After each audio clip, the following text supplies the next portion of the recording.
اپنی جسم کو اپنی زندگی کو خطرے میں ڈالنا، اور پھر بہت سارے لوگ یہ کہتے ہیں کہ ہمارا بھائی کا انتقال ہو گیا، ہمارے والد کا انتقال ہو گیا۔ اللہ اکبر۔ آج کل کے ماڈرن ماں باپ بچہ اگر ٹھگی مار کے آتا ہے بڑے شاباشی دیتے، واہ واہ کمال کر دیا، پوچھو اس سے کہاں سے لایا 10 روپے بھی۔ حلال کھانے کا طریقہ سکھاؤ اولاد کو۔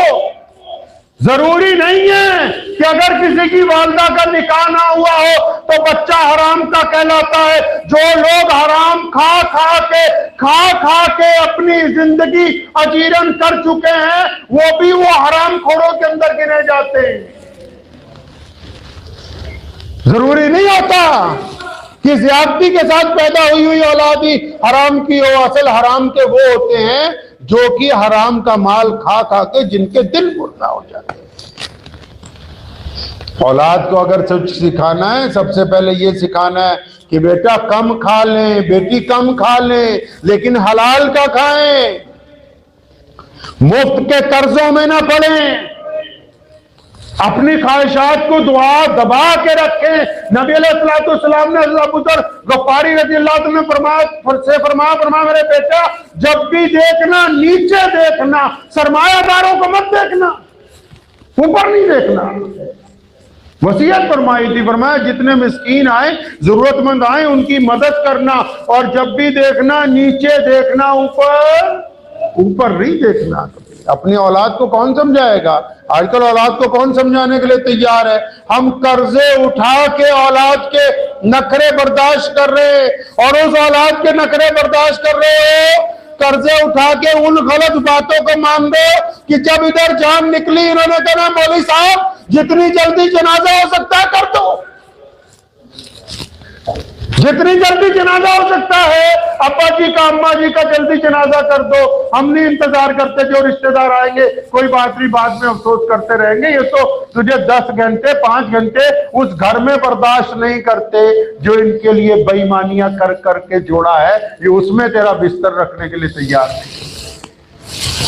اولاد کو اگر کچھ سکھانا ہے سب سے پہلے ایمانداری سکھانی ہے۔ آپ قرآن پاک پڑھیں، وہ قرآن ہی تو نہیں پڑھ دے سی سیاپا تو یہی پہ گیا کہ مسلمانوں نے قرآن پڑھنا چھڑتا۔ قرآن پڑھو، سورہ لقمان پڑھو، اللہ اس رسول صلی اللہ علیہ وسلم کا حکم پڑھو، اللہ نے فرمایا طے کی ہے باتیں، اولاد کے لیے وصیت کی ہے، ماں باپ کے لیے تربیت کی ہے کہ اپنی اولاد کو پالنا کیسے۔ حضرت لقمان کا آخری وقت ہے، بیٹے کو پاس بلایا، فرمایا وصیت کرتا ہوں اللہ کے علاوہ کسی اور کو معبود نہ سمجھنا، فرمایا وصیت کرتا ہوں کسی کے ساتھ بے ایمانی نہ کرنا، فرمایا اگر چھوٹا سا عمل بھی تو کرے گا اللہ اس کی جزا دیں گے، لیکن اگر چھوٹا سا گناہ بھی کرے گا تو پکڑا جائے گا۔ فرمایا اگر لوگوں سے گردنیں موڑے گا، تکبر کرے گا۔ ہم لوگ کیا اپنی اولاد کو سکھاتے ہیں؟ کانوینٹ اسکولوں کی پڑھاؤ۔ اب کانوینٹ اسکولوں میں بچوں کو پڑھاتے ہیں جو بچہ اپنی ماں کی زبان بھول جاتا ہے نا جی، جس بچے کو اپنی ماں بولی نہیں آتی، جب وہ ماں کی زبان چھوڑ کے انگریز کی زبان بولتا ہے نا تو پھر ایٹیٹیوڈ میں بولتا ہے، دیکھ لینا کبھی جا کے۔ جن کو اچھی انگریزی بولنی آ جائے گی ان میں اکڑ آ جائے گی، کیوں؟ کیونکہ محبت تو ماں کی زبان میں سکھانی، پیار تو ماں کی زبان میں سکھانا ہے، بڑوں کا احترام تو ماں کی زبان میں سکھانا ہے۔ انہوں کا نہیں ہم تو اپنے بچوں کو ایسی جگہ پڑھائیں گے۔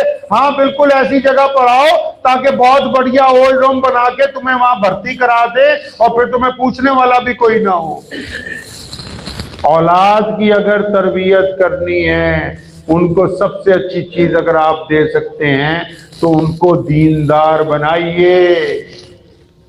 اگر آپ کا بچہ پروفیسر بنے، اگر آپ کی بیٹی ڈاکٹر بنے، اگر آپ کا بیٹا IAS IPS بنے، اگر وہ دیندار ہوگا تو لوگوں کا بھلا کرے گا، اگر وہ اپنے مذہب پہ چلنے والا ہوگا لوگوں سے پیار کرے گا، محبت کرے گا، ظلم کے خلاف کھڑا ہوگا۔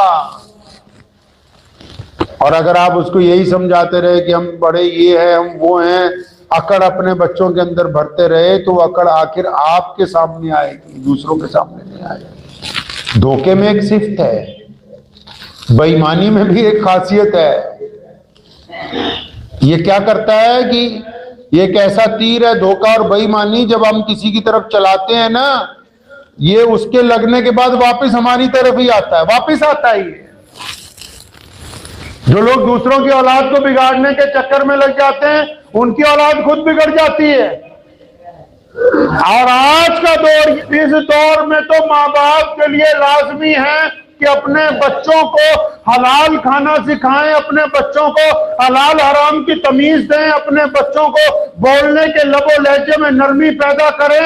और ये जो झूठ बोलने वाली मशीन बनाई है साइंसदानों ने, इस मशीन पर सच बोलें ताकि लोग इसको सच बोलने वाली मशीन कहने लगे। कौन सी मशीन झूठ बोलने वाली? ये मोबाइल जो भी कोई उठाता है, हाँ तू कहाँ है, घंटा घर पे खड़ा होगा तो बोलेगा नहीं जी मैं तो फलां चौक के अंदर खड़ा हूं। बिला जरूरत झूठ बोल रहे हैं, क्योंकि इस मशीन ने सिखा दिया कि तुम्हें देख थोड़ी रहा है वो, जहां मर्जी हो बोलो, झूठ दबा के झूठ बोलो। अपने बच्चों को इस मुसीबत से बचाइए। आपको शायद पता नहीं है, जिन लोगों के हाथों में मोबाइल रहता है उनकी सेहत जो है खराब हो जाती। अब तो ये मुसीबत हर बंदे की जेब में है। रात को 2-2 बजे तक मोबाइल देख रहे हैं, 2-2 बजे तक मोबाइल देख रहे हैं, सुबह को आंख ही नहीं खुलती। और जब रिस्क बढ़ता है, परिंदे निकल आते हैं घोंसलों से, अब वो तमाम लोग नाकाम हैं। तख्ती पे लिख के ले जाओ, जो खुद भी सोते रहते हैं, औलादों को भी कहते हैं सो जाओ। जो सूरज चढ़ने के बाद उठा, उसका रिस्क जाया हो गया, उसकी तरक्की जाया हो गई, वो दुश्मन के नीचे लग गया, वो बर्बाद हो गया वो बंदा जो सूरज जो निकलने के बाद उठा। और जिसने सूरज निकलने से पहले उठ के अपने रब को राजी कर लिया, बस फिर वो कामयाब है। जिसने अपनी औलाद को बचा लिया वो कामयाब है। एक औरत एक बुजुर्ग के पास गई, कहने लगी मैं अपने बच्चों को नमाज की तलकीन कैसे करूं। चूल्हा जल रहा था, करीब में ले गए, उसके बच्चे का हाथ पकड़ के आग में करने लगे, दौड़ के आई, नहीं नहीं जल जाएगा मियां साहब। फरमाया बस फिर ऐसे ही इसकी औलाद की तरबियत नमाज के लिए करो कि क्या तुम्हें गवारा है कि कल को तुम्हारी औलाद जो है वो गलत रास्ते के ऊपर चली जाए।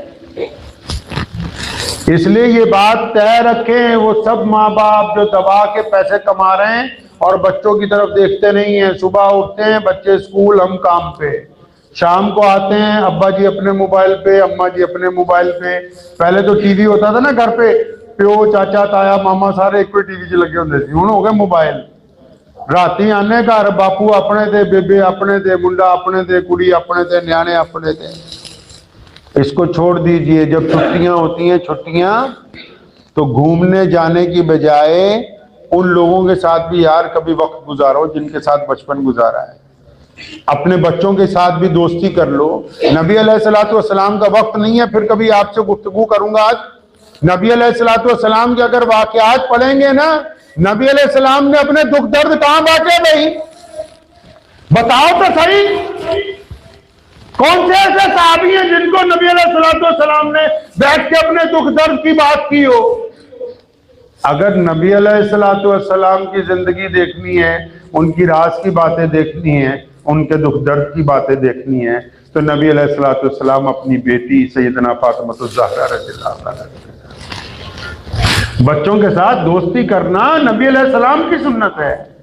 नबी अलैहिस्सलाम की सुन्नत है अपने बच्चों के साथ दोस्ती करना। इसलिए 2 कदम आगे बढ़िए, आंखें खोलिए। मुस्तकबिल में ये दुनिया जिनके हाथ में पकड़ानी है, अगर चाहते हैं कि ये दुनिया खूबसूरत रहे, इस दुनिया में नफरत ना हो, इस दुनिया में बेईमानी ना हो, ठगी ना हो, चोरी ना हो, बदमाशी ना हो, तो जो आज के बच्चे हैं इनके मुस्तकबिल को खूबसूरत बनाइए। इनमें नफरत ना भरिए, इनके अंदर दीनदारी लेके। तो इंशाअल्लाह ताला मैं ये उम्मीद करता हूं कि हम सब लोग जो है अपना कुछ ना कुछ वक्त जो है अपनी औलाद को जरूर देंगे इंशाअल्लाह ताला, और उनके अंदर वो सिफात पैदा करने की कोशिश करेंगे। घरचे कुछ कामों से रोकते हुए ऐसा लगे कि बच्चे नाराज हो जाएंगे। अगर कुछ काम गलत हैं उनकी सेहत के एतबार से रोकिए। कुछ घंटों के लिए नाराज होंगे लेकिन उनके लिए उसमें फायदा होगा। तो इसलिए हमेशा इस बात को नोट कर लीजिए कि अगर हम बच्चों की सही तरबियत कर सके ता मरण तो बाद कोई याद करूगा। मेंबर से बैठा है, लोग आंदे भजे भजे, मौलवी साहब अब्बा जी इंतकाल कर गए, ये बच्चों को कोरमा खिलाना है, बिरयानी खिलानी है, कुरान पढ़ा देना। अच्छा कितना पढ़ा दें भाई? ठीक है 2-4 बच्चे पारा पढ़ देते होंगे मदरसे के, तो सारे ही थोड़ी पढ़ देते हैं। बच्चे तो खेलते खुलते होते हैं, एक दूसरे से मजाक करते रहते हैं। अगला प्यो तोड़ा मरे उन्हें तो 4-4 पेज इकट्ठे ही पढ़। एक बात है, तो अगर आपका बच्चा पढ़ा लिखा होगा, वो अपने बाप के लिए दुआ करेगा, अपनी मां के लिए दुआ करेगा, कब्र में रात पहुंचेगी, रात पहुंचेगी। नबी अलैहि सलाम ने फरमाया कि जब किसी कब्र पे अजाब होता है तो अचानक फरिश्तों को हुक्म होता है रोक दो, तो पूछते हैं या अल्लाह क्या बात होगी? फरमाया इसका बच्चा मकतब में गया, उसने कुरान पढ़ा, बिस्मिल्लाहिर्रहमानिर्रहीम एक आयत पढ़ी, फरमाया इसका पुत्र कहता है कि मेरा रब बड़ा रहम करने वाला है। जिसका बच्चा ये कहता है कि मेरा रब रहम करने वाला है, तो उसका रब फिर उसके बाप को क्यों कराता है? तो दुआ कीजिए अल्लाह तबारक व तआला मुझे भी और आप सबको भी इन बातों पे अमल की तौफीक अता फरमाए। ठंड बहुत पड़ रही है भाई, क्या पड़ रही है जी? ठंड बहुत पड़ रही है। पहली गुजारिश तो ये, मैं गुज़िश्ता 15 दिन से किसी सफ़र पे नहीं गया, कल अचानक एक जगह जाना हुआ मोहाली के पास, तो अंदाज़ा हुआ कि दिन में भी हाईवे पे धुंध है। तो बिना ज़रूरत के, मेरे वालिद साहब रहमतुल्लाह अलैह फरमाया करते थे बिना ज़रूरत का सफ़र हराम है, बिना ज़रूरत का सफ़र अजाब है बंदे के लिए। बिना किसी मजबूरी के धुंध में सफ़र मत कीजिए। अपनी जिस्म को, अपनी जिंदगी को खतरे में डालना, और फिर बहुत सारे लोग ये कहते हैं कि हमारा भाई का इंतकाल हो गया, हमारे वालिद का इंतकाल हो गया धुंध के अंदर। ये बहुत बड़ी बेवकूफ़ी है। अगर वो काम व्हाट्सएप पे फ़ोन पर हो सकता है तो करवा लीजिए, नहीं हो सकता 10 दिन बाद कर लीजिए। धुंध के अंदर किसी को भी सफ़र करना अच्छी बात नहीं है, बिना मजबूरी के सफ़र ना कीजिए। दूसरा, अगर आपको ठंड लग रही है तो इसका मतलब बाकियों को भी लग रही होगी। बाकियों को लग रही है तो उनमें ज़रा ये तलाश कर लीजिए कि ऐसा कौन कौन सा है जिसके पास सर्दी से रुकने का सामान नहीं है। मतलब आप नमाजी हैं, मुत्तकी हैं, परहेजगार हैं, सर्दी बहुत है, आपको लग रही है, तो कोई गरीब आपके दायरे में तो नहीं जिसको लगती हो और उसके पास कंबल ना हो, उसके पास जराबे ना हो, सर पे पहनने के लिए गर्म टोपी ना हो, उसके पास रात को सोने के लिए रजाई ना हो। आपके दायरे में हर बंदा अपने दायरे का जवाबदेह है। इतनी सख्त सर्दी में अपने आस पास देख लीजिए, पूरी दुनिया का ठेका नहीं अपना लेता हर बंदे ने। हुक्म है कि अपने आस पास देखो, अगर आपके आस पास कोई बंदा सर्दी से ठिठुर रहा है तो उसको जाके सर्दी से बचने का सामान दे दीजिए। अल्लाह तबारक व तआला आपकी नस्लों के अंदर भी इसकी बरकत अता फरमाएंगे। व आखिरु दावाना अल्हम्दुलिल्लाहि रब्बिल आलमीन। मुझे उम्मीद है कि आपको ये वीडियो पसंद आई होगी। अगर पसंद आई हो तो ये आप अपने दोस्तों के साथ शेयर करें और इस चैनल को सब्सक्राइब जरूर करें।